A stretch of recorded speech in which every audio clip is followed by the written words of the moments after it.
Only একটা profile picture change করার কারণে ফাইবারে আমার অর্ডারের সংখ্যা কমে যায়।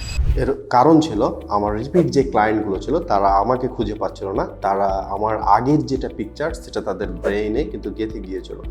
এখন আমার সেই পিকচারটা চেঞ্জ করার কিছু কারণ ছিল, কারণ কিছু ক্লায়েন্ট আমাকে এসে বলতো যে আপনার যে প্রোফাইল পিকচার সেটা কিন্তু দেখে কেউ ট্রাস্ট করতে পারছে না, পাশাপাশি আমিও দেখেছি সেটা কিন্তু স্পষ্ট না এবং খুব মানে ক্লিয়ার না এরকম একটা ফটো।